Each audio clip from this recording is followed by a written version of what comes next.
اعوذ باللہ من الشیطان اللعین الرجیم بسم اللہ الرحمن الرحیم لا حول ولا قوة الا باللہ العلی العظیم نحمده ونستعینه ونستغفره ونشکره ونتوسل الیہ ونتوکل علیہ نصلی ونسلم علی خیرته فی خلقہ حافظ سرہ ومبلغ رسالاتہ سیدنا ونبینا ابی القاسم محمد وعلى أهل بيته الطيبين الطاهرين المعصومين سيما بقية الله في الأرضين. قال الله تعالى في كتابه المبين وقوله الحق أعوذ بالله من الشيطان اللعين الرجيم ومن أظلم ممن ذكر بآيات ربه فأعرض عنها ونسي ما قدمت يداه إن جعلنا على قلوبهم أكنة أن يفقهوه وفي آذانهم وقرا وإن تدعوهم إلى الهدى فلن يهتدوا إذن أبدا. صدق الله العلي العظيم. صلوات على محمد وعلى اللهم صل على محمد. السلام علیکم ورحمۃ اللہ وبرکاتہ. وعلیکم السلام. سب سے پہلے اپنے آپ کو اور آپ تمام مومنین اور سننے والوں کو تقوی الہی کی وصیت اور تقوی الہی کی نصیحت کرتا ہوں اور اللہ تعالیٰ سے یہ دعا کرتا ہوں کہ اللہ تعالیٰ تقوی الہی کے حصول کے لیے جو بھی چیزیں، جو بھی کام، جو بھی عمل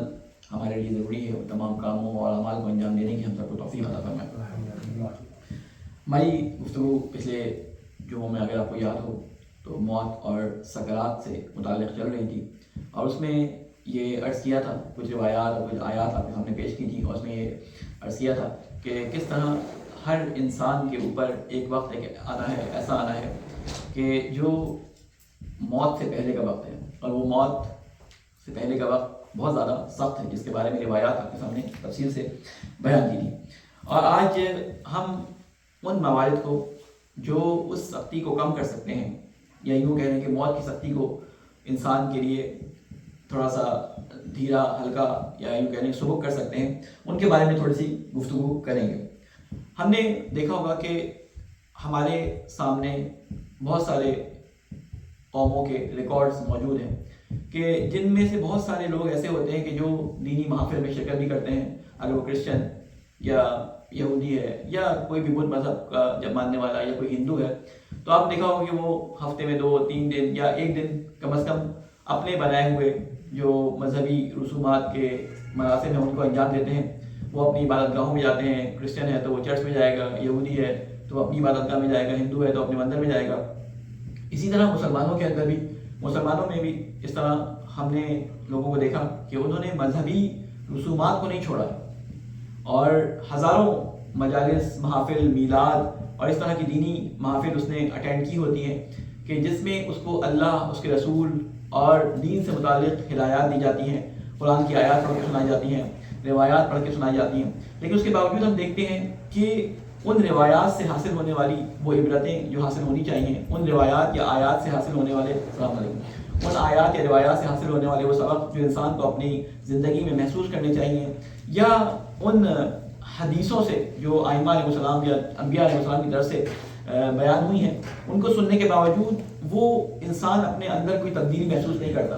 اور تبدیلی محسوس نہ کرنے کی وجہ سے اس کا جو اثر ہے، اس آیت کا یا اس روایت کا جو اثر ہے، وہ اس کی زندگی پہ نظر نہیں آتا، وہ اس کو محسوس نہیں کر پاتا. کوشش بھی کرتا ہے لیکن وہ کر نہیں پاتا. آج ہم کوشش کریں گے کہ ان چیزوں کو آپ کے سامنے کچھ ذکر کریں تفصیل سے، کچھ روایات کی صورت میں اور کچھ آیات آپ کے سامنے جس کا بھی میں نے تلاوت کا شرف حاصل کیا، اس آیت کو بھی آپ کے سامنے پیش کروں. اللہ تعالیٰ قرآن مجید میں ارشاد فرماتا ہے، سورہ کہف کی آیت نمبر 57 ہے. اس میں اللہ تعالیٰ یہ ارشاد فرماتا ہے، وَمَنْ أَظْلَمُ مِمَّنْ ذُكِرَ بِآيَاتِ رَبِّهِ فَأَعْرَضَ عَنْهَا وَنَسِيَ مَا قَدَّمَتْ يَدَاهُ إِنَّا جَعَلْنَا عَلَى قُلُوبِهِمْ أَكِنَّةً أَن يَفْقَهُوهُ وَفِي آذَانِهِمْ وَقْرًا وَإِن تَدْعُوهُمْ إِلَى الْهُدَى فَلَن يَهْتَدُوا إِذًا أَبَدًا. اور اس شخص سے بڑھ کر ظالم کون ہوگا؟ اللہ تعالیٰ فرماتا ہے کہ اس شخص سے بڑھ کر ظالم کون ہوگا جسے اس کے پروردگار کی نشانیوں کے ذریعے نصیحت کی جائے مگر وہ ان سے روگردانی کرے، یعنی ان کے خلاف عمل کرے، اور اپنے ان گناہوں کو بھول جائے جو وہ اپنے ہاتھوں سے پہلے آگے بھیج چکا ہے۔ ہم نے ان کے دلوں پر پردے ڈال دیے ہیں اور کہ اس کو سمجھیں، اور ان کے کانوں میں گرانی ڈال دی ہے، یعنی سنگین، ان کے کانوں کو اتنا سنگین کر دیا ہے، اتنے کانوں کو سنگینی ڈال دی ہے کہ اس کو سنیں۔ یہ حق سے اعراض کرنے کی سزا ہے، یعنی حق سے دوری کی وجہ ہے جس کی وجہ سے اس کو کانوں میں جو بات سنائی دیتی ہے اس کا اس کے اوپر اثر نہیں ہوتا، اور اگر انہیں ہدایت کی طرف بلائیں تو وہ اس حالت میں کبھی راہ راست پر نہیں آئیں گے۔ اس آیت میں کئی نکات ہیں، میں ان سب کو تو بیان نہیں کر پاؤں گا، ان میں سے ایک نقطے کی طرف میں ذکر کروں گا کہ اس کے کانوں میں جو گرانی ہے جس کی وجہ سے اس کو اللہ تعالیٰ کی بات یا رسول کی بات سمجھ نہیں آتی، یا اس کو اس کا نتیجہ بھول جاتا ہے، حالانکہ اس کو معلوم ہوتا ہے کہ کیا کام کرنے کی وجہ سے اس کو کیا پاداش مل سکتی ہے، وہ معلوم ہونے کے باوجود اس کے ذہن سے عمل کرتے وقت وہ نقطہ نکل جاتا ہے کہ اگر یہ کام کیا تو اس کی سزا عاقبت کے طور پہ مجھے قیامت میں ملنے والی ہے۔ تو کچھ چیزیں ہوتی ہیں جو اس کے ذہن سے نکل جاتی ہیں۔ اب اگر ہم قرآن مجید کا مطالعہ کریں اور انسان قرآن مجید کو بار بار مطالعہ کرے تو اس کے جواب اس کو کئی آیات کی صورت میں قرآن مجید میں مختلف جگہوں پہ بکھرے ہوئے نظر آ جائیں گے، لیکن ہماری بدقسمتی یہ ہے کہ ہمارا قرآن مجید کا مطالعہ یا تو ہوتا نہیں ہے سمجھ کر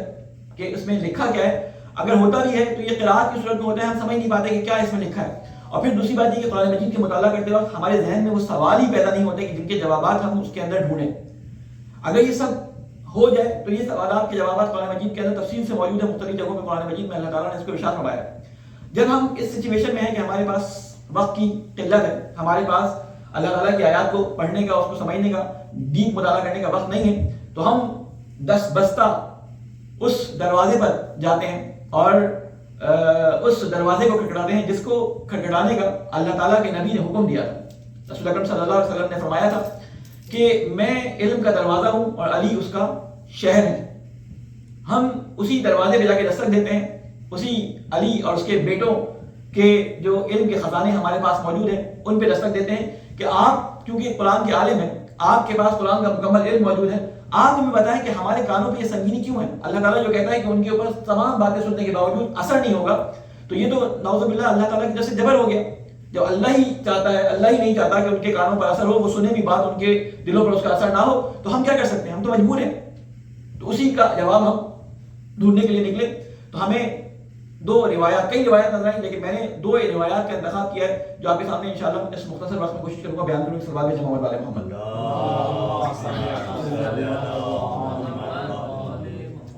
ایک اور سوال میں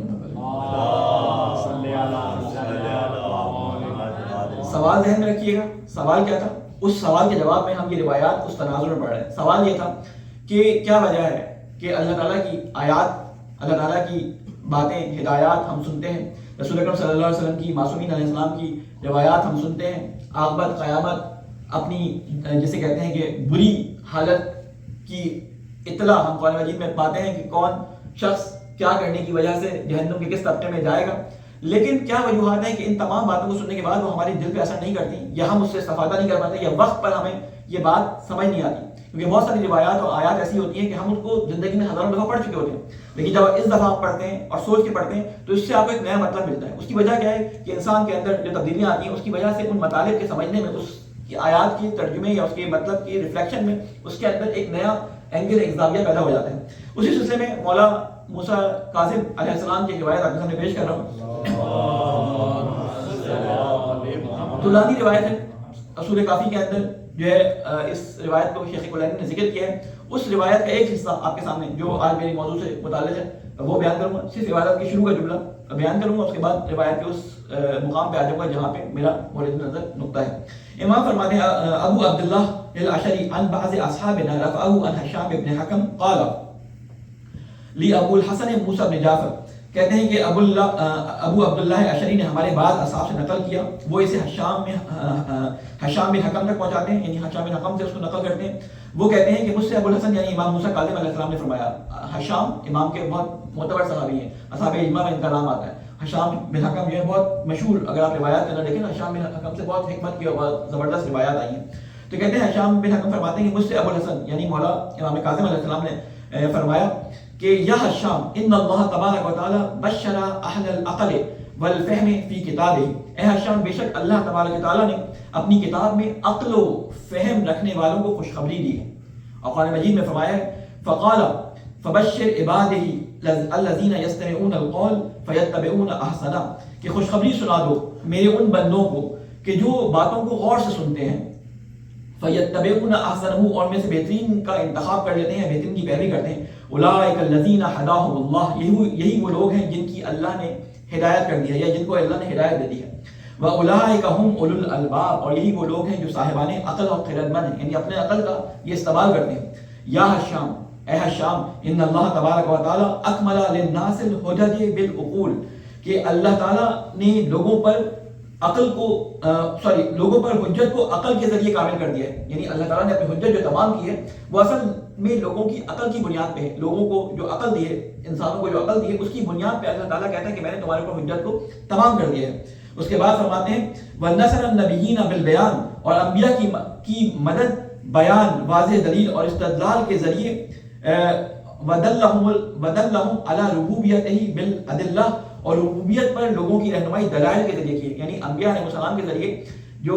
تعلیمات آئی ہیں ان میں کیا ہے؟ ربوبیت کے بارے میں دلائل ہے. اللہ تعالیٰ کے، یعنی انبیاء کیا بتا رہے ہیں؟ اللہ کے بارے میں دلائل دے رہے ہیں، اس کی نشانیاں بیان کر رہے ہیں، اللہ کی طرف جو باتیں منسوب کی جاتی ہیں ان کو ویریفائی کر رہے ہیں. تو اس کے بعد امام فرماتے ہیں، جو میرا مورد نظر نقطہ ہے وہ یہاں پہ طولانی روایت ہے، بہت ساری چیزوں کے بارے میں امام نے فرمایا ہے. اور وہ جو میں نے آپ سے کہا کہ عقل کیوں نہیں کام کرتی، اس کی ریزنز امام فرماتے ہیں، 3 ریزنز امام فرماتے ہیں. یا شاہ من سلط ثلاثا علی ثلاث فکأنما اعانا ہواہ علی حدم عقلہ، اے حشام، جس نے 3 چیزوں پر مسلط کر دیا، یعنی ایسے 3 کام، اگر اس نے 3 کاموں پر مسلط کر دیا، ان کے اوپر لے آیا، گویا اس نے اپنی عقل کو ڈھانے میں اپنی خواہش نفس کی مدد کی. یعنی عقل کو ڈھانے والی، عقل کو برباد کرنے والی 3 چیزیں ہیں. اگر انسان ان کاموں کو انجام نہ دے تو اس کی عقل رشد کرتی ہے، اس کی عقل سمجھتی ہے اور وہ اولو الالباب میں شامل ہو جاتے ہیں. وہ 3 کام جو عقل کو ظاہر کرتے ہیں اس کے بارے میں مولانا نے فرمایا ہے. مولانا فرماتے ہیں کہ عقل کے ظاہر ہونے یا اس سے صحیح استفادہ ممکن نہ ہونے کی 3 ریزنز ہیں. اور وہ کیا ہے؟ پہلی ریزن کیا ہے؟ فکر نور کا بجھ جانا. یعنی وہ نور جو اس کی فکر کو روشن کرتا ہے، جس کی وجہ سے کوئی چیز دیکھنے یا کوئی چیز سمجھنے کی اس میں قوت پیدا ہوتی ہے، وہ انسان کے اندر سے سلب ہو جاتی ہے. اس کی ریزن کیا بیان کرتے ہیں امام؟ من ازلم نور تفکرہ بطول عمل، کہ جس نے اپنی لمبی لمبی امیدوں کے ذریعے، آرزوؤں کے ذریعے اپنی سوچ اور فکر کی نورانیت کو تاریک کر دیا. یعنی جو شخص لمبی لمبی آرزو رکھتا ہے کہ میں کچھ عرصے کے بعد فلاں ماڈل کی گاڑی لے لوں گا، میں کچھ عرصے کے بعد اپنی فلاں پراپرٹی بناؤں گا، میں کچھ عرصے کے بعد فلاں ملک کے اندر جو ہے وہ ٹور کے لیے جاؤں گا، میں کچھ عرصے، یعنی لمبی لمبی اس نے اپنی آئندہ آنے والی آمدنی پر اپنے گھومنے اور اپنی دنیاوی زندگی کی بنیاد رکھی ہوتی ہے کہ جس وقت میرے پاس اتنے پیسے ہو گئے میں فلاں کام کر لوں گا، جس وقت میرے پاس اتنے پیسے ہو گئے میں فلاں جو ہے پراپرٹی بائی کروں گا، میرے پاس جس وقت اتنے پیسے ہو گئے میں فلاں شیئرز خریدوں گا. مثال کے طور پہ مثال دے رہا ہوں، تو زندگی کے اندر اس نے اپنی طولانی امیدیں رکھی ہوتی ہیں، اپنا اسٹینڈرڈ بڑھانے کے لیے اس نے اپنی طولانی خواہشات کو اپنے دل میں رکھا ہوتا ہے. امام کیا فرماتے ہیں کہ جس نے لمبی لمبی امیدیں اور آرزویں کی، اس نے کام کیا؟ اس نے اپنی عقل کے نور کو بجھا دیا. عقل کے نور کو بجھانے کا مطلب کیا ہوتا ہے؟ آپ دیکھیں کہ ایک کارخانہ لگایا جاتا ہے، جس کارخانے کے اندر گاڑی بنانے کے یا کسی بھی چیز کو مینوفیکچر کرنے کے تمام وسائل موجود ہوتے ہیں، لیکن اس کارخانے کے اندر نور کو، روشنی کو بجھا دیا جائے. اگر نور اور روشنی بجھا دیا جائے، گھپ اندھیرا ہو جائے، تو تمام وسائل کے ہونے کے باوجود، تمام کارمندوں کے ہونے کے باوجود، تمام لیبر اور تمام انجینئر کے ہونے کے باوجود اس کارخانے میں کام نہیں ہو پاتا. ساری چیزیں موجود ہیں کارخانے کے اندر، وسائل موجود ہیں، مشینری موجود ہے، لیبر موجود ہے، لیکن اس کارخانے میں کام نہیں ہو پا رہا. کیوں؟ اس لیے کہ اس کارخانے میں روشنی نہیں ہے. تو اللہ تعالیٰ امام کاظم کیا فرماتے ہیں کہ جس شخص کی لمبی لمبی آرزویں اور لمبی لمبی امیدیں ہوتی ہیں اپنی زندگی کے بارے میں، آئندہ اس نے ایسے لاہے عمل جو دنیاوی فائدے کے لیے ہوتے ہیں وہ بنائے ہوتے ہیں، تو امام کیا فرماتے ہیں اس کی وجہ سے اس کے نور، عقل کا جو نور ہوتا ہے وہ تاریک ہو جاتا ہے. یعنی عقل کے اندر ساری معلومات جاتی ہے لیکن وہ پروسیس نہیں ہو پاتی، وہ نورانیت، وہ روشنی جو اس عقل کو پروسیس کرنے کے لیے چاہیے، اس کام کو پروسیس کرنے کے لیے چاہیے، وہ انجام نہیں دے پاتا. اس کے بعد فرماتے ہیں کہ دوسرا نقطہ، حکمت کے لطائف کا مٹنا. یعنی حکمت کے جو باریک نقطے ہوتے ہیں، جو حکمت کے نقطے اس روایت کے، اس آیت کے اندر پائے جاتے ہیں، وہ اس کی عقل میں نہیں آ پاتے. پہلی کیا بات ہو گئی کہ اس کے عقل کا نور جو ہے اتنا ہو جاتا ہے لمبی آرزوؤں کی وجہ سے. دوسرا کیا کہ وَمَحَا طَرَائِفَ حِکْمَتِ بِفُضُولِ کَلَامِهِ، جس شخص نے فضول باتوں اور لا یعنی گفتگو کے ذریعے اپنی حکمت کی باریکیوں اور نفیس نکات کو مٹا دیا. وہ شخص استفادہ نہیں کر پاتا عقل سے کہ جو بے فضول کی گفتگو کرتا ہے. یعنی فضول کی گفتگو کا نقصان کیا ہوتا ہے؟ اس کا نقصان یہ ہوتا ہے کہ اس کے ذریعے جو آیات کے اندر اور روایات کے اندر اور واقعات کے اندر حکمتیں ہوتی ہیں، وہ حکمتیں اس کی نظر سے، اس کے دماغ سے اوجھل ہو جاتی ہیں، وہ اس سے استفادہ ہی نہیں کر پاتا، وہ اس سے فائدہ ہی نہیں اٹھا پاتا۔ اس کے بعد امام فرماتے ہیں کہ اگر کوئی شخص فضول کاموں کو چھوڑ دے تو وہ ان حکمتوں کو سمجھ سکتا ہے۔ فضول کام کیا ہوتے ہیں؟ ہماری گفتگو اگر ہم دیکھیں، ہمارے روزمرہ کی گفتگو کے درمیان پورے دن میں ہونے والی گفتگو میں کتنی گفتگو کام کی ہوتی ہے، کتنی گفتگو فضول ہوتی ہے۔ بہت ساری ایسی محفلیں ہوتی ہیں جہاں پہ ہم جاتے ہیں جہاں پہ ایک ٹکے کے فائدے کی بات نہیں ہوتی، صرف گپے ماری جاتی ہیں، صرف فیشن پہ بات ہوتی ہے، صرف جو ہے وہ پیسہ بڑھانے کی باتیں ہوتی ہیں، صرف جو ہے وہ اس کے اندر دنیا کے اندر کس طرح سے ترقی کی جا سکتی ہے، اس کے علاوہ دینی امور پہ کوئی بات نہیں ہوتی۔ یعنی ایسی بات یا کسی کی غیبت ہو جاتی ہے یا کسی کی تعریف اس طرح سے ہو جاتی ہے کہ وہ کسی سیلیبریٹی کے طور پہ پیش کیا جاتا ہے اور اس کو آئیڈیل بنانے کے بارے میں بیان ہوتی ہے۔ کسی زمانے میں ہمارے بچوں سے کہا جاتا ہے نا کہ دیکھو بل گیٹس کو، وہ اسٹیفن ہاکس کیا تھا، وہ اسٹیفن ہاکنس، اس کو مختلف لوگوں کو مثالیں دی جاتی تھی۔ آج ہم نے ان تمام آئیڈیلز کی اصلی حقیقت کو اپنے اخبارات کے اندر اجاگر ہو کے دیکھ لیا کہ کیا ان کی حقیقت تھی، کیا ان کے اعمال تھے، کیا ان کی کرتوت تھے، ساری کی ساری ہمارے سامنے آ گئی۔ یہی جو ہمارے آئیڈیلز ہم اپنے بچوں کے آئیڈیلز کے طور پہ پیش کیا کرتے تھے جن کو۔ اس کے بعد کیا فرماتے ہیں کہ ایسی گفتگو سے پرہیز کرو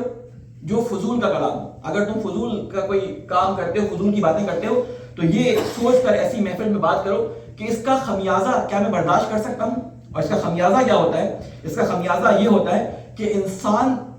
20 منٹ کی، جسے کہتے ہیں نا کہ ایک ایسی گفتگو یا 15 منٹ کی ایک ایسی گفتگو کی وجہ سے 15 سال اگلے کئی سال تک اس چیز سے محروم ہو جاتا ہے کہ وہ آیات اور روایات کی حکمت کو سمجھ سکے۔ کتنا بڑا نقصان ہوتا ہے۔ یعنی ایک 15 منٹ 50 منٹ یا 20 منٹ کی محفل، آدھے گھنٹے کی 2 گھنٹے کی محفل ہمیں 10 سال 20 سال 25 سال اس بات پہ مانے ہو جاتی ہے کہ ہم آیات سے اور روایات سے اس کی حکمت کو سمجھ سکیں۔ اور تیسری چیز جو امام فرماتے ہیں وہ کیا فرماتے ہیں؟ اچھا، اس میں فرق نہیں کرتا کہ کوئی عالم ہو یا کوئی عام انسان ہو یا کوئی طالب علم ہو یا کوئی بیوروکریٹ ہو، کوئی فرق نہیں کرتا۔ ہر کوئی، چاہے وہ عالم ہو محفل میں بیٹھ کے فضول کی باتیں کرے گا، چاہے وہ طالب علم ہو بغیر کسی ہدف کے باتیں کرے گا، تو اس کو یہ حکمت اپنے ہاتھ سے کھونی پڑے گی۔ اس کے بعد مولا فرماتے ہیں تیسرا نقطہ، عبرت کا نور اس کی آنکھوں سے بجھ جاتا ہے۔ عبرت کا نور بجھ جانے کا مطلب کیا ہے؟ کہ اس کے ذہن سے وہ نتیجہ، وہ عاقبت جو اللہ تعالیٰ نے بیان فرمائی ہے، کسی کام کے اچھا ہونے کی صورت میں جنت اور کسی کام کے برا ہونے کی صورت میں دوزخ، وہ عاقبت اس کے ذہن میں ہونے کے باوجود کام کرتے وقت بھول جائے گی اس سے۔ یعنی اس کے ذہن میں یاد نہیں آئے گا کہ میری موت کے بعد ہونا کیا ہے، میری موت کے بعد اس کا عمل کا نتیجہ مجھے کیا ملنا ہے۔ اور امام اس بارے میں کیا فرماتے ہیں؟ امام فرماتے ہیں وَأَطْفَأَ نُورَ عِبْرَتِهِ بِشَهَوَاتِ نَفْسِهِ، جس نے اپنی نفسانی خواہشات کی پیروی کی، اس نے اپنے اندر سے عبرت حاصل کرنے کی طاقت کے نور کو بجھا دیا۔ یعنی جو شہوانی خواہشات ہوتی ہیں، جو نفسانی خواہشات ہوتی ہیں، انسان کی زیادہ تر کس ذریعے سے جاتی ہیں؟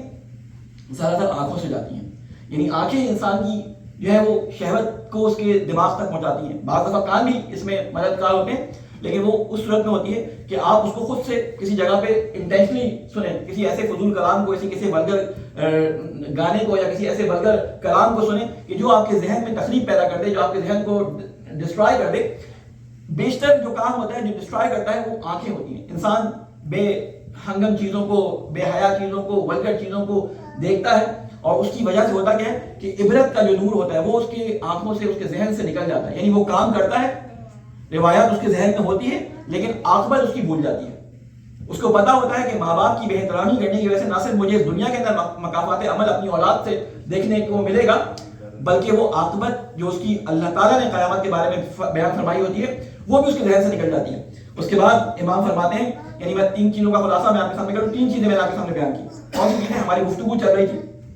اس بارے میں کہ کیا وجہ ہے کہ قرآن آیات سننے کے بعد، روایات سننے کے بعد ان سے ہم استفادہ نہیں کر پاتے۔ اس میں امام نے 3 چیزیں بیان فرمائی۔ ایک چیز فرمائی کہ فضول کلام، بے فضول کلام جو انسان بیان کرتا ہے اس کی وجہ سے کیا ہوتا ہے؟ حکمت کی ظریف باتیں، روایات اور آیات کی ہمیں سمجھ نہیں آتی۔ دوسری بات امام نے فرمائی شہوت نفس جو ہے وہ باعث بنتی ہے کہ ہم عبرت نہ لے سکیں۔ اور تیسری بات امام نے فرمائی طول عمل، یعنی لمبی لمبی آرزوئیں انسان کو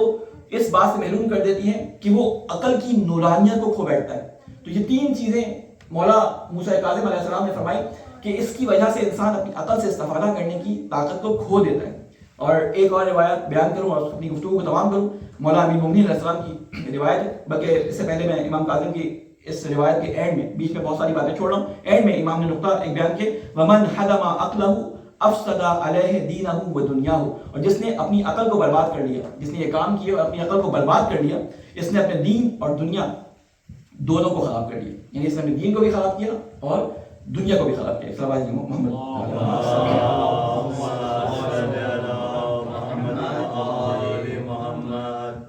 اس کے بعد امام اس کو تفصیل سے فرماتے ہیں، بس میں اس کا خلاصہ ایک بیان کر دوں کہ اگر عقل برباد ہو جائے تو نہ تمہارا شہرت، نہ تمہاری جیسے کہتے ہیں کہ فیم، نہ تمہاری سائنس، نہ تمہاری ٹیکنالوجی، یہ تمہاری کسی کام نہیں آتی. دشمن اس سے استفادہ کرتا ہے. یعنی تم اپنی عقل کے ظاہر ہو جانے کی وجہ سے عقل رکھتے ہو، کام عقل مندوں والے کرتے ہو، لیکن اس عقل سے فائدہ کون اٹھا ہوتا ہے؟ اس سے فائدہ دشمن اٹھا ہوتا ہے. تمہارے وہ کسی فائدے میں نہیں آتی، تمہارے لیے کسی ترقی کا وہ باعث نہیں بنتی. تم صرف اس کا پیسہ لے کے ایک مزدور کی طرح کام کرتے ہو اور وہ تمہاری قوم کے، تمہاری ملت کے وہ کسی کام نہیں آتی. میں شاید دوسرے خطبے میں دوسری بات کو بیان کروں کیونکہ ٹائم میرے پاس بہت کم رہ گیا. ایک سال بعد بھی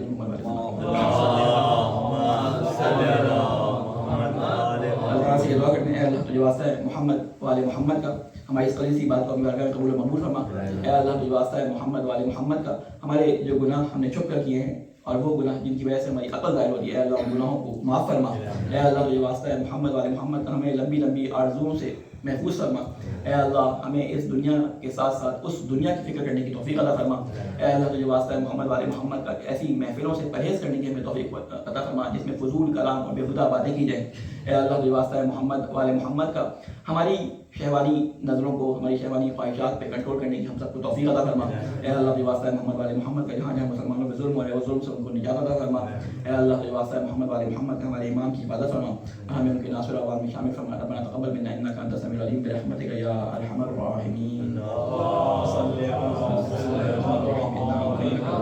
فصل لربک وانحر ان شانئک هو الابتر.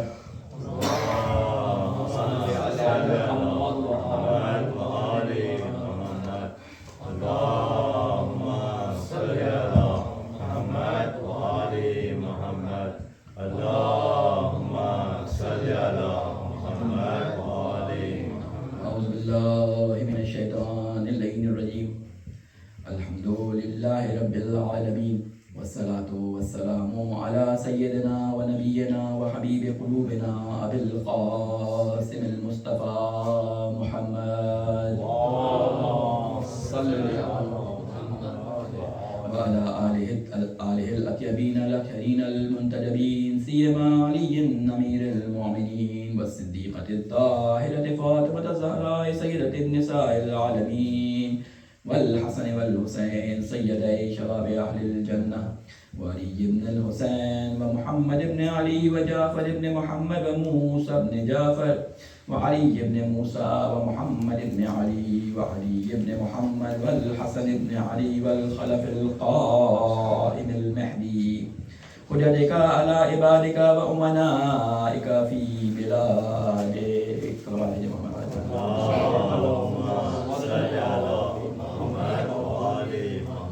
السلام علیکم ورحمۃ اللہ وبرکاتہ. سب سے پہلے اپنے آپ کو اور تمام مومنین اور سننے والوں کو تقوی الہی کی وصیت کرتا ہوں اور تقوی الہی کی نصیحت کرتا ہوں. اس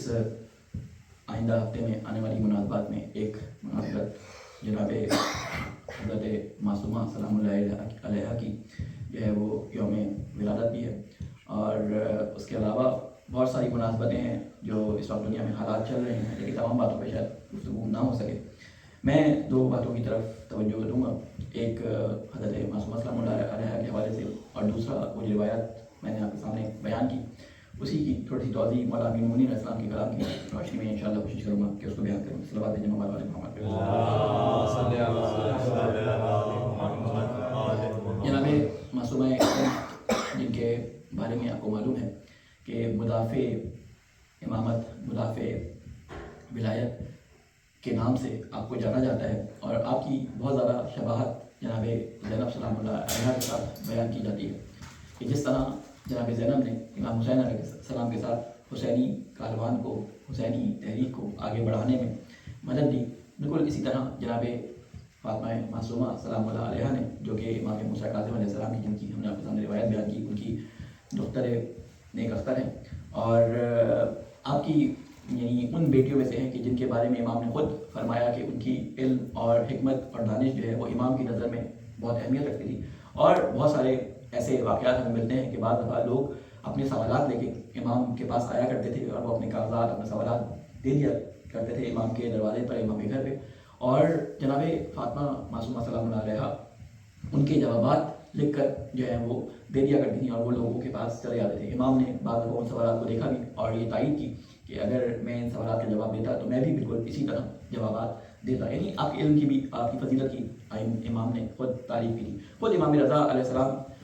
نے اپنی بہن کے بارے میں یعنی حضرت معصومہ سلام اللہ علیہ کے بارے میں کافی فضائل اور فضیلتیں بیان کی ہیں کہ جس کا ابھی بیان کا وقت نہیں ہے، لیکن متاسفانہ حضرت معصومہ سلام اللہ علیہ کے بارے میں جو معلومات ہمارے تک پہنچی ہیں، اگر ان تمام معلومات کو جمع کر لیا جائے تو ان کی تعداد جو ہے وہ 4 یا 5 صفحوں سے زیادہ نہیں بنتی۔ یعنی ٹوٹل اگر آپ چھوٹے صفحات جو وزیری سائز کی ایک کتاب ہوتی ہے وہ بھی بڑا کھلا کھلا لکھا جائے تو 3 یا 4 صفحات ہیں جو حضرت معصومہ سلام اللہ علیہ کے بارے میں ملتے ہیں۔ اور جو کتابیں حضرت معصومہ سلام اللہ علیہ کے بارے میں ملتی ہیں، جو میں چھپی ہوئی حضرت معصومہ کے نام سے چھپی ہے، وہ کتاب بھی جس کتاب سے اس کو اخذ کیا گیا تھا اس کتاب کا جو ہے وہ اب کوئی نام و نشان ہمیں نہیں ملتا، اس لیے اس کی اتھینٹسٹی کے بارے میں بھی کوئی اتنی جو ہے وہ دلیلیں کوئی موجود نہیں ہیں۔ اور واقعات جو امام رضا علیہ السلام نے اور مختلف حدیث میں جو ائمہ کی بھی معصومہ قوم کے بارے میں ہیں ہمیں ملتے ہیں، صرف وہی روایات ہمارے پاس ہیں جو ان کی فضیلت کے بارے میں ہمیں ملتی ہیں۔ جو امام صادق علیہ السلام کی ایک روایت ہے کہ تمام اہل بیت کا ایک حرم ہے، اور خدا کا ایک حرم ہے جو کعبہ ہے، رسول اکرم کا جو ایک حرم ہے وہ کیا ہے، مدینہ النبی ہے، امام علی علیہ السلام کا حرم جو ہے وہ نجف ہے، اور ہم سب اہل بیت کا حرم جو ہے وہ کیا ہے، قم۔ اور پھر یہ بھی فرمایا کہ میرے اولاد میں سے میری جگر کا ایک ٹکڑا جو ہے وہ قم میں دفن ہوگا۔ تو اس طرح کی بہت ساری روایت جو ہمیں حضرت معصومہ سلام اللہ علیہ کے بارے میں ملتی ہیں۔ ان کے بارے میں یہ ملتا ہے کہ امام رضا علیہ السلام کی روانگی کے بعد جب مامون نے ان کو بلایا ہے تو یہ آپ کے پیچھے پیچھے نکلی ہیں، اور ان تمام شہروں میں جہاں جہاں سے امام رضا علیہ السلام گزرے تھے وہاں پر امام علیہ السلام کے بارے میں کہ کس طرح ان کو زبردستی وہاں سے لے کے جایا گیا اس کے بارے میں تشہیر کرتے ہوئے مامون رشید کے خلاف پروپیگنڈا کرتے تھے کہ یہ کس طرح سے ظلم کر رہا ہے، کس طرح ہمارے جو ہے بزرگان پہ ان کی بزرگان نے ظلم کیا تھا۔ یہ تمام چیزیں بتاتی ہوئی نکلی، اور جب یہ قوم کے نزدیک پہنچی ہیں، صابے کے پاس، صابہ ایک شہر ہے وہاں پہ جب پہنچی ہیں تو وہاں پر جو ہے وہ ان پہ حملہ ہوا، ان کے جو گروہ یا ان کا جو کاروان تھا اس پہ حملہ ہوا ہے، اور وہ حملے میں لوگ تو ادھر ادھر ہو گئے لیکن بی معصومہ اس حملے میں زخمی نہیں ہوئی، لیکن وہاں پہ بیمار ہوئے صابے میں۔ جب یہ لوگ صابے کے نزدیک پہنچے اس حملے سے بچ کر یہ صابے پہنچے، اور صابے میں جب وہاں پہ پہنچے تو حضرت بی معصومہ وہاں پہ جو ہے وہ مریض ہو گئی، اور وہاں سے زکریا بن آدم جو کہ ائمہ کے یعنی امام صادق علیہ السلام کے اصحاب میں سے تھے، ان کی نسل کے لوگ قوم میں پہلے سے موجود تھے، جو شیعت قوم میں پہنچی ہے اور شیعت قوم میں پھیلی ہے، وہ امام صادق علیہ السلام کے ایک صحابی تھے زکریا بن آدم، جن کو امام نے بھیجا تھا یہاں پر، ان کی وجہ سے شیعت یہاں پہ بہت حد تک پھیل چکی تھی، یعنی شیعہ نے اہل بیت وہاں پہ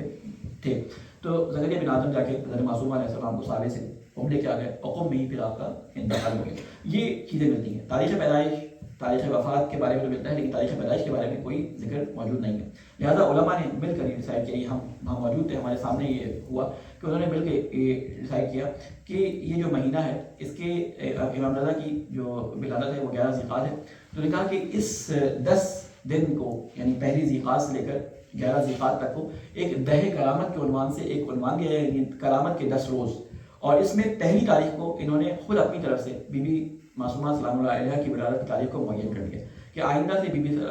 معصومہ سلام اللہ علیہ کی ولادت جو ہے وہ پہلی ذی القعدہ کو جو ہے منائی جائے۔ یہ روایات میں کہیں نہیں ہے، یہ تاریخ میں کہیں نہیں ہے، یہ علماء نے اس کو معین کیا ہے۔ یعنی میں اس لیے بتا رہا ہوں کہ عموماً آپ لوگ سنتے ہوں گے کہ آج مثلا پہلی ذی القعدہ ہے، بی بی معصومہ سلام اللہ علیہ کی ولادت ہے، یہ علماء نے اس کو ڈیسائیڈ کیا تاکہ ان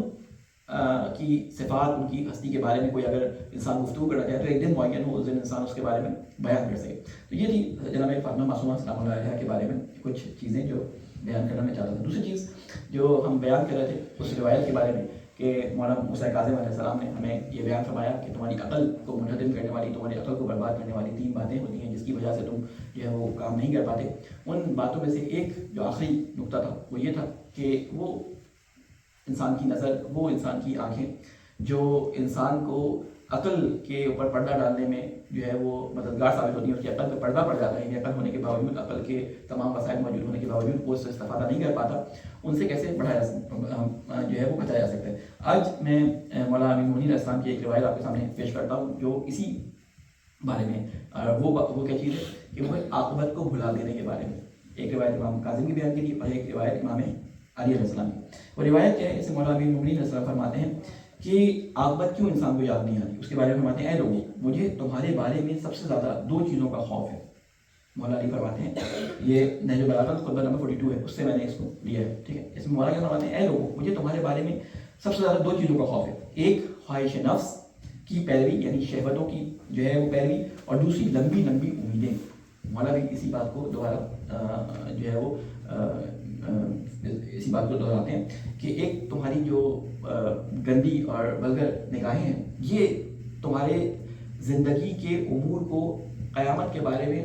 قیامت سے تمہیں بہت دور کر دیں، یعنی آنکھوں کا کنٹرول بہت ساری چیزوں کو جو ہے وہ انسان کو قابو میں رکھنے میں مدد دیتا ہے۔ اور دوسری چیزیں لمبی لمبی امیدیں، یہ لمبی لمبی آرزویں جو ہوتی ہیں، طول العمل جو جسے کہتے ہیں بہت لمبی لمبی آرزو ہوتی ہیں، وہ انسان کو اس دنیا کے اندر مشغول رکھ دیتی ہیں اور وہ عاقبت کو بھول جاتا ہے، کیونکہ مولا فرماتے ہیں اس کے بعد، کیونکہ خواہش کی پیروی حق سے روک دیتی ہے، یعنی شہوتوں کی پیروی، نفسانی خواہشات کو پورا کرنے کے چکر میں انسان حق کی پیروی سے دور ہو جاتا ہے، اور لمبی امیدیں آخرت کو بھلا دیتی ہیں۔ یہ مولا امین مومنین علیہ السلام کی وہ حدیث ہے جس میں مولا نے 2 چیزوں کی طرف واضح طور پہ اشارہ کیا، ایک عاقبت کا بھول جانا کہ انسان تمام چیزوں کے معلوم ہونے کے باوجود برا عمل کرتا ہے، اور دوسری بات یہ کہ وہ کیا کرتا ہے، وہ خواہش نفس کی وجہ سے لمبی لمبی امیدوں اور آرزوؤں میں جو ہے مبتلا ہو جاتا ہے۔ اس کے بعد ایک قول ابھی میں دیکھ رہا تھا تو مجھے نظر آیا کہ بہت بڑے عالم گزرے ہیں، آپ سب جانتے ہیں، آقا بہجت کو آپ میں سب لوگ جانتے ہوں گے، ان سے ایک قول نقل کیا، کی ویڈیو کلپ چل رہا تھا، اس میں فرماتے ہیں کہ اگر کسی کو صرف آنکھوں پر کنٹرول ہو جائے، یعنی کوئی اپنی آنکھوں پہ کنٹرول کر لے، تو خدا اس کے اخلاق کو بہتر کر دیتا ہے، یعنی انسان کا اخلاق جو اس کی عاقبت بخیری کے لیے بہت زیادہ موزوں ہے، اللہ تعالیٰ اس کو اس کے اختیار بھی دے دیتے ہیں، وہ عاقبت بخیری کی طرف کام کرنے لگتا ہے، کہتے ہیں صرف آنکھوں پہ کنٹرول ہو جائے۔ اس کے بعد فرماتے ہیں اور موت کی ایک تیاری اخلاق کا اچھا ہونا ہے، یعنی موت کے اوپر وہ سکرات کی میں نے آپ کو شروع میں بیان کیا تھا کہ سکرات کے وقت انسان کی حالت جو ہے وہ بہت غیر ہو جاتی ہے، وہ سکرات کے لمحات کو برداشت نہیں کر پاتا، اور میں نے آپ کے سامنے وہ بیان بھی کیا تھا کہ آخری وقت میں پوری زندگی، آخری جو موقع لمحہ ہوتا ہے، پوری زندگی انسان کی اس کی آنکھوں کے سامنے گزر جاتی ہے، یعنی ذہن کی ایکٹیویٹی اتنی بڑھ جاتی ہے آخری ان چند لحظات کے اندر کہ جتنی اس نے 40 سے 50 سال کی زندگی اس نے گزاری ہوتی ہے، وہ 40 سال یا 50 سال کی بھی جو ذہنی ایکٹیویٹی ہوتی ہے، وہ پوری 40-50 سال کی فلم اس کے مرنے سے پہلے اس کے برے اعمال کی فلم اس کے سامنے چلا دی جاتی ہے۔ تو وہ کہتے ہیں کہ اس کی اگر تیاری کرنی ہے، موت کی تیاری کرنی ہے، تو اس کو بد اخلاقی سے بچنا ہوگا۔ موت کی شدت کو کم کرنے کے لیے بد اخلاقی سے بچنا، اخلاق کو اپنانا ایک بہت بڑا ٹول ہے، اور فرماتے ہیں جو بے اخلاقی کرتا ہے وہ اس کی عاقبت سے واقف ہوتے ہوئے بھی اسے بھول جاتا ہے۔ اس لیے علماء بزرگان کی تاکید کرتے ہیں کہ جو ہم اپنا وقت ٹی وی پہ، موبائل پہ جو ہم انٹرٹینمنٹ کے لیے اس کو ضائع کرتے ہیں، کیونکہ بعض دفعہ ہوتا ہے کہ ہم ٹی وی انٹرٹینمنٹ کے لیے دیکھتے ہیں، اس انٹرٹینمنٹ میں بعض دفعہ اچھی چیزیں بھی ہوتی ہیں، لیکن اسی انٹرٹینمنٹ کے اندر بعض دفعہ ایک ایسی چیز یا ایسی فلم یا ایسی مووی یا ایسا سین ہماری آنکھوں کے سامنے سے گزر جاتا ہے جو ہماری مانوی ترقی، ہماری مانوی جو ایک اوج پکڑنے کی، ایک پرواز کرنے کی جو طاقت ہوتی ہے، اس کو ہم سے سلب کر لیتی ہے۔ ایک برا سین، ایک بری تصویر، یہ ہماری جسے کہتے ہیں ذہنی صلاحیت کو محو کر دیتی ہے، اس کی اوپر جا کے ایسے بیٹھ جاتی ہے پردہ ڈال کے کہ انسان سوچ عاقبت کے بارے میں جو سوچ ہوتی ہے اس کو وہ کر نہیں پاتا۔ اس کے بعد جو ہے وہ امام فرماتے ہیں کہ فضول کی جو آرزویں ہوتی ہیں اس کے لیے موت کو یاد رکھنا، لمبی لمبی آرزوؤں سے اگر بچنا چاہتا ہے تو موت کو یاد رکھنا جو ہے ایک بہت اچھا عمل ہے، انسان بار بار موت کا ذکر کرے۔ تقریباً 83 ٹائم اللہ تعالیٰ نے موت کا ذکر کیا ہے قرآن مجید کے اندر، اور اس کے ساتھ مختلف امور بیان کیے ہیں کہ موت کا ذکر تمہارے کہاں کہاں فائدہ آتے ہیں، موت کا ذکر کرو تاکہ تم اپنی آخرت کو یاد رکھو، موت کا ذکر کرو تاکہ دنیا میں برے کام سے بچ سکو، موت کا ذکر کرو تاکہ تمہیں بار بار اللہ کی یاد آئے، اور اللہ تعالیٰ نے اس کی پریکٹس انسان کو ہر روز کروائی ہے۔ آپ کو معلوم ہے نا قرآن مجید میں اللہ تعالیٰ یہ ارشاد بھی فرماتا ہے کہ ہم سوتے میں تمہاری روحوں کو قبض کر لیتے ہیں، اور جب تم جاگتے ہو تو یہ روح تمہارے پاس آ جاتی ہے، یعنی یہ موت کی جو پریکٹس ہوتی ہے انسان کو اللہ تعالیٰ روزانہ کرواتا ہے، یہ ڈرل ہے انسان کی کہ دیکھو تم جس طرح رات کو بالکل مر جاتے ہو، ہم تمہاری روحوں کو قبض کر لیتے ہیں، ہم روحیں تمہاری اپنے پاس بلاتے ہیں، موقتاً تم موت کی آغوش میں چلے جاتے ہو، یہ تمہیں بتا رہا ہے کہ تمہیں ایک دن پرماننٹ اس دنیا سے چلے جانا ہے، تمہاری موت آ جانی ہے. تو لہٰذا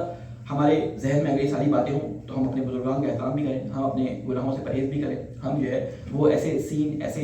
فلمیں، ایسی چیزیں، ایسی نظروں سے پرہیز کریں کہ جو انسان کو اس کی عاقبت سے دور کریں. اللہ تعالیٰ سے دعا کرتے ہیں، اے اللہ تجھے واسطہ ہے محمد والے محمد کا ہمارے گناہ کبیرہ اور صغیرہ کو معاف فرما. اے اللہ وہ گناہ جو ہماری آنکھوں سے ہوتے ہیں، اے اللہ ان گناہوں کو معاف فرما. اے اللہ آئندہ ان گناہوں سے بچنے کی ہم سب کو توفیق عطا فرما. اے اللہ تجھے واسطہ ہے محمد والے محمد کا قبول کاموں اور لمبی آرزوؤں سے ہمیں نجات عطا فرما. اے اللہ ہمیں اپنی اس دنیا میں بھی اور اپنی عاقبت میں بھی اس کی فکر کرنے کی ہم سب کو توفیق عطا فرما، اس کے مطابق عمل کرنے کی ہم سب کو توفیق عطا فرما. اے اللہ تجھے واسطہ ہے محمد والے محمد کا جو ہمارے بزرگان اس دنیا سے جاتے ہیں ان کی قبروں پر اپنی رحمت نازل فرما. اے اللہ تجھے واسطہ ہے محمد والے محمد کا جہاں جہاں مسلمان ظلم کا شکار ہیں، خصوصاً ایران میں، فلسطین میں، لبنان میں، اے اللہ ان مسلمانوں کو مشکلات سے نجات عطا فرما. اے اللہ جو ظالم ہم پہ حکمران بنے ہوئے ہیں، اے اللہ ان ظالموں سے ہمیں نجات عطا فرما. اے اللہ تجھے واسطہ ہے محمد والے محمد کا امام کی حفاظت فرما اور ہم ان کے ناصر آواز میں شامل فرما. ربنا تقبل منا انك انت السميع العليم. بسم الله الرحمن الرحيم. إنا أعطيناك الكوثر فصل لربك وانحر إن شانئك هو الأبتر. اللهم صل على محمد وآل